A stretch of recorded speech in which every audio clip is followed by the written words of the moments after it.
বাংলাদেশ বর্তমানে যেভাবে চলতেছে এভাবে চলতে থাকলে কিন্তু বিরাট একটি জড় তুফানের মুখোমুখি হতে হবে রে ভাই। নরেন্দ্র মোদী একবার হইলো ইসরায়েলে হইলো সফরে গেছিল, আপনাদের মনে আছে কিনা জানি না।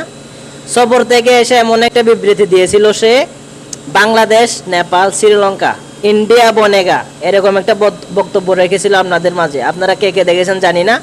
এই যে এই ঘটনাগুলারে কিন্তু সে মনের মধ্যে রেখে এরকম একটা কথা বলছে, জানেন।